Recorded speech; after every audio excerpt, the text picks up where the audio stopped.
Hello Prakash గారు. Hello అండి. ఈరోజు క్లాసిక్ మూవీ సిరీస్లో ఏ మూవీ గురించి చెప్పబోతున్నారు? ఇంకోటి మీరు బుక్ కూడా పట్టుకొని వచ్చారు, రెడీగా ఉన్నారు. మణిరత్నంతో కాన్వర్జేషన్స్, భరద్వాజ్ రంగన్ అని చాలా ఫేమస్ క్రిటిక్. ఆయన తీసిన సినిమాలన్నిటి మీద ఆయనతో డిస్కస్ చేశారన్నమాట. సో మణిరత్నం అనగానే తెలుగు ప్రేక్షకులకి ఆయన వచ్చిన మొదటి సినిమాల్లో గుర్తుకొచ్చే పిక్చర్ మౌనరాగం. మౌనరాగం, ఓకే. కానీ అది ఫస్ట్ పిక్చర్ కాదు, అది ఆయన 5వ ఫిల్మ్. కానీ ఆయనకు పాపులారిటీ వచ్చింది ఈ ఫిల్మ్ తోటి. ఆయన ఫస్ట్ పిక్చర్ సర్ప్రైజింగ్గా పల్లవి అనుపల్లవి అని ఒక కన్నడ పిక్చర్. అది కన్నడలో తీశారు, కానీ అందులో హీరో అనిల్ కపూర్, లక్ష్మి కూడా యాక్ట్ చేసింది. అది ఆయన ఫస్ట్ పిక్చర్ అన్నమాట. సో ఇది వచ్చి దాని తర్వాత ఒక 3-4 సినిమాలు తీశారు, మలయాళంలో, తమిళ్లో అవి తీశారు. కానీ దీంతో ఆయనకి రికగ్నిషన్, ఆ క్లెయిమ్ అన్నీ కూడా దీంతో వచ్చాయన్నమాట. ఓకే, ఈ మూవీ స్టోరీ ఏంటి సార్? స్టోరీ ఇది చాలా ఇంట్రెస్టింగ్ థింగ్. అయితే ఈయన కొత్తలో సినిమాలు తీసేటప్పుడు జనరల్గా డైరెక్టర్స్ స్టోరీస్ వాళ్ళ లైఫ్ నుంచో, లేకపోతే వాళ్ళని బాగా ఇన్ఫ్లుయెన్స్ చేసిన ఒక థాట్, ఒక సంఘటన, సొసైటీలో జరిగే ఏదైనా విషయం గురించి వాళ్ళు తీస్తారనమాట. ఇది దివ్య, అంటే ఈ మనోరాగంలో హీరోయిన్ క్యారెక్టర్ పేరు కూడా అదే అనమాట. దివ్య అని ఒక షార్ట్ స్టోరీ రాసుకున్నారు ఆయన. ఆ షార్ట్ స్టోరీని ఎక్స్పాండ్ చేశారు. సో దివ్య స్టోరీ ఏంటంటే, దివ్య ఒక బ్రాహ్మణ్ గర్ల్, చాలా ఆర్థోడాక్స్ ఫ్యామిలీలో పెరిగిన అమ్మాయికి ఫస్ట్ నైట్ నాడు ఏమవుతుంది అనేది ఆ కథ. అంటే ఏదో మర్డరో ఇంకేదో జరిగిపోదు. కానీ ఆయన ఏం డిస్కస్ చేస్తారంటే, సొసైటీలో ఆ రోజుల్లోనే నార్మ్స్ అనమాట. ఒక అమ్మాయిని ఆర్థోడాక్స్ ఫ్యామిలీలో ఈ డ్రెస్ ఎలా వేసుకోవాలా, ఇది వేసుకోవద్దు, ఇది వేసుకోవాలి, ఇక్కడికి వెళ్ళొచ్చు, ఇక్కడికి వెళ్ళకూడదు, వీళ్ళతో మాట్లాడాలి, వీళ్ళతో మాట్లాడకూడదు, లేకపోతే ఇలా మాట్లాడాలి, ఇలా అనుకోకుండా ఉండాలి, అన్ని కట్టుబాట్ల మధ్య వాళ్ళని పెంచేసి అరేంజ్ మ్యారేజ్ ఒకటి ఫిక్స్ చేసేసి, అందులో కూడా పెద్ద స్కోప్ ఉండేది కదా ఆ రోజుల్లో. అంటే జస్ట్ ఎదురుగా చూసుకునేవాళ్ళు, లేకపోతే ఫోటో చూసి జరిగేదో. సో అంటే 2 ఫ్యామిలీలు డిసైడ్ అయిపోయి వీళ్ళిద్దరికి బాగానే ఉంటుందని పెళ్లి చేసేసి, అరేంజ్ మ్యారేజ్ చేసేసి, ఒక అమ్మాయిని గదిలోకి పంపిస్తే ఆమె ఎట్లా ఆయనతోటి అడ్జస్ట్ అవుతుంది, ఆమె మైండ్లో ఏముంటాయి, ఆమె ఆలోచనలు, అంటే ఆ భయాలు, ఇది అంటే ఎవరో తెలియని మనిషి. సో ఆ సబ్జెక్ట్ని ఆయన సినిమాలాగా తీస్తే బాగుంటుందని అనుకున్నారు. కానీ ఆ సినిమాలాగా స్ట్రేట్ అవే ఒక అమ్మాయి ఆమె అడ్జస్ట్ కాలేకపోతుంది హస్బెండ్ తోటి ఈ అరేంజ్ మ్యారేజ్లోని తీస్తే అప్పటి ప్రేక్షకులకి మింగుడు పడదేమో, అంటే యాక్సెప్ట్ చేయలేరేమో అనేసి అక్కడ ఇంకొక క్యారెక్టర్ని ఇంట్రడ్యూస్ చేశారనమాట. ఓకే. పోతే ఈ సినిమా ఇంతకుముందే వచ్చిన ఒక సినిమా, అంటే తమిళ్లోనే వచ్చింది, నింజత్తై కిల్లాతి అని, దాన్ని మౌన గీతం అని కూడా తీశారు. అందులో సుహాసిని, మోహన్, ప్రతాప్ పోతన్, ఈ 3 క్యారెక్టర్స్ ఉంటాయి. అందులో కూడా సుహాసిని అంటే ప్రేమించిన వాడు ఒకడు ఉంటాడు, ఆమె పెళ్ళి బికాజ్ ఆఫ్ పేరెంట్స్ ఇంకోటి చేసుకోవాల్సి వస్తుంది, ఆ మానసిక సంఘర్షణ. దాన్ని తెలుగులో కూడా డబ్ చేస్తారు, దాని పేరు కూడా మౌన గీతం. అది, ఇదేమో మౌనరాగం. సో ఈ కథ విషయానికి వస్తే, రేవతి ఉంటుంది దివ్య. సో తను వచ్చేసి తనకి మోహన్ తోటి పెళ్లి చేస్తారు. ఆయన పేరు చంద్రకుమార్, మంచి ఉద్యోగం చేస్తుంటాడు, ఢిల్లీలో ఉంటాడు. తను చెన్నైలో ఉంటుంది.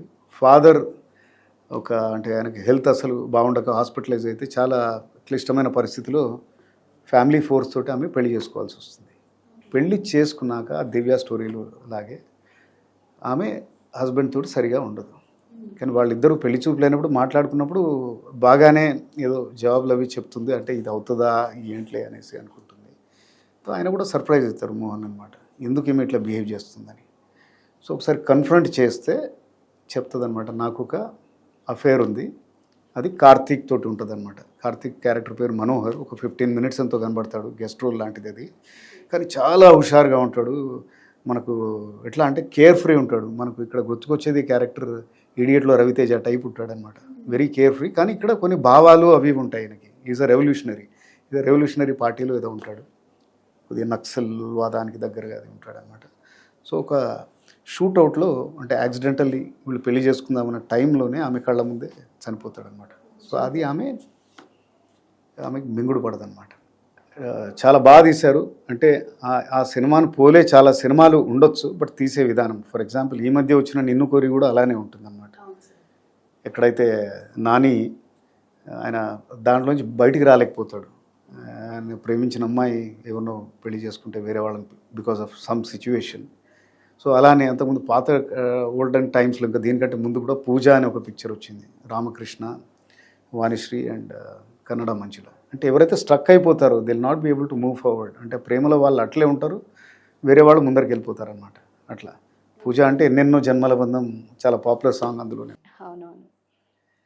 సో నేను ఇప్పుడు ఇంతకుముందు చెప్పినట్టుగా ఈ ఈ పిక్చర్ అనేది చాలా ఫస్ట్ ఉన్నాయి ఇందులో. 1986లో వచ్చింది. అంటే మణిరత్నం అనే ఒక డైరెక్టర్ని తన 5వ సినిమాతోటి మొత్తం సౌత్ ఇండియాకి అయితే పరిచయం అయిపోయాడు. బికాస్ కానీ అందరూ ఇది ఫస్ట్ మూవీ అనుకుంటారు కదా. అనుకుంటారు, తెలుగులో కూడా డబ్ అయింది, ఏ భాషలో డబ్ అయినా బాగా చేసింది. హిందీలో కాలేదు, ఒకటి హిందీలో రీమేక్ అది చేశారు. అయితే దీనికి ఆ ఇయర్కి best feature film in Tamil అనే అవార్డు కూడా వచ్చింది. ఈయన ఎందుకు ఇంత ఫేమస్ అయ్యారు అంటే మణిరత్నం అంటేనే ఈరోజు డైరెక్టర్లకు ఒక స్టేటస్ తెచ్చిన మనిషి. అంతకుముందు కూడా ఇలాంటి సోషల్ సబ్జెక్ట్స్, మానసిక సంఘర్షణ క్యారెక్టర్లను బాగా డెవలప్ చేయడము, బాలచందర్, బాలు మహేంద్ర ఇలాంటి వాళ్ళు చాలామంది, మహేంద్రన్ ఇలాంటి డైరెక్టర్లు ఉన్నారు. ఇన్ఫ్యాక్ట్ బాలు మహేంద్ర అయిన ఫస్ట్ పిక్చర్కి సినిమాటోగ్రఫర్ కూడా, ఓకే, పల్లవి అనుపల్లవికి. ఈ సినిమా తోటి ఈయన పిసి శ్రీరామ్ని ఇంట్రడ్యూస్ చేశారు. పిసి శ్రీరామ్ ఫస్ట్ టైం కొన్ని different kind of things like flare filters, then soft focus shots, back lighting ఇలాంటివన్నీ ఇంట్రడ్యూస్ చేశారు. అంటే ఫోటోగ్రఫీ మీకు చాలా అద్భుతంగా కొత్తగా అనిపిస్తుంది. అంటే సినిమా అనేది ఒక visual sound and visual media అనేది బహుశా అంటే బికాస్ ఆఫ్ హిస్ ఎడ్యుకేషన్, ఈయన ఎంబీఏ బాగా చదువుకున్నవాడు, ఎంబీఏ చదివాడు జేవియర్స్లో, అండ్ ప్రపంచ సినిమాల్ని స్టడీ చేసి ఉండొచ్చు. సో ఒక కొత్త విధానంగా ప్రజెంట్ చేశాడనమాట. అండ్ డైలాగ్స్ కూడా మీరు చూస్తే, డైలాగ్స్ జనరల్గా అంతకుముందు పేజీలు అంటే సినిమా డైలాగులు కొట్టకు అనే మాట వస్తూ ఉంటుంది. సినిమా మాటల్లా కాకుండా ఇద్దరు మాట్లాడుకుంటే ఎలా ఉంటుంది క్లుప్తంగా, ఒక 5-6 వర్డ్స్ ఉన్నట్టు సెంటెన్స్లే మాట్లాడతాం మనం మామూలుగా మాట్లాడేటప్పుడు, ఆర్ మ్యాక్సిమం 10-15 ఉంటాయి. ఇట్లా పేజీలు అయితే ఉంటాయి. సో క్లుప్తంగా ఉండే సెంటెన్సెస్, ఫేషియల్ ఎక్స్ప్రెషన్స్కి ఇంపార్టెన్స్, అంటే యాక్టర్స్ని బాగా ట్రైన్ చేయడం, దెన్ ఆర్ట్ వర్క్ కూడా చాలా బాగుంటుంది. అండ్ ఈయన సంగీతం కూడా ఆయన ఫిల్మ్స్కి, లైక్ ఆయన జర్నీ ఫస్ట్ పిక్చర్ తోటి ఇళయరాజాతో మొదలైంది. అండ్ ఇందులో చాలా మంచి పాటలు ఉన్నాయి, తెలుగులో కూడా మనం వింటూ ఉంటాం.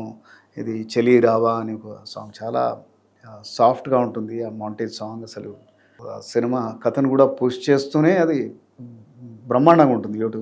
యూట్యూబ్లో చూడండి, ఆ సాంగ్ అన్నా చూడండి.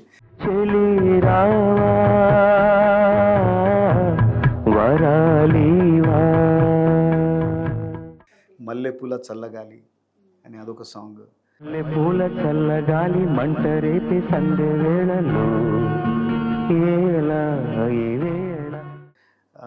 ఏదో వాన మీద ఏదో ఒక సాంగ్ ఉంటుంది అనమాట. హీరోయిన్ చాలా ఎగ్జూబరెంట్ మూడ్లో పాడుతుంది. అదే నాకు మళ్ళీ ఘర్షణలు సేమ్ అలానే కనబడింది. ఏది ఒళ్ళంత చల్లింత కావాలిలే,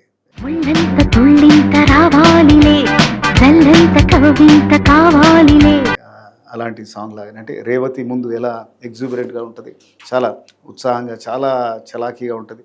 ఆ పెళ్లి తర్వాత ఎలా మౌనరాగం అయిపోతుందో అది ఆ కాంట్రాస్ట్ చూపించడానికి ఉపయోగపడుతుంది అన్నమాట. సో అది సినిమా తర్వాత దెన్ వచ్చిన నాయకన్, రోజా, ఘర్షణలు, గీతాంజలి ఇవన్నీ కూడా దాన్ని వేరే ప్లాట్ఫామ్కి తీసుకెళ్ళాయి. పర్టికులర్గా రోజా సినిమాతోటి నేషనల్ లెవెల్కి వెళ్ళిపోయాడు. ఇప్పుడు మొత్తం నేషనల్ లెవెల్లో కూడా మణిరత్నం అంటే ఎవరో తెలుసు. అంటే ఒక స్టేజ్, ఒక 4-5 సినిమాల తర్వాత ఆ పేరు కోసమే వెళ్ళే వాళ్ళు చాలామంది, ఆ ఫ్యాన్స్ అట్లా ఉన్నారనమాట. యాక్టర్లతోటి సంబంధం లేదు. బ్రహ్మాండమైన పిక్చర్. మణిరత్నం ఫ్యాన్స్ అంటే మంచి సినిమాలు లైక్ చేసేవాళ్ళు ఈ సినిమా చూసి ఉండకపోతే మటుకు డెఫినెట్గా చూడాలి. అంటే the power of writing and అసలు అంటే ఈ కళలన్నిటినీ అంటే ఎంత గ్రిప్ ఉంటే తప్పితే, అంటే ప్రతి దాంట్లో ఆయన ఇన్వాల్వ్మెంట్ ఉంటే తప్పితే ఒక దృశ్య కావ్యంగా తీసాడనమాట. మౌనరాగం ఒక దృశ్య కావ్యం అనొచ్చు దీన్ని. Right, thank you sir. Pleasure. చూస్తారు కదా మౌనరాగం? తప్పకుండా సార్. యా, యూట్యూబ్లో అవైలబుల్ ఉంది sir? Yeah. Okay, right, thank you sir.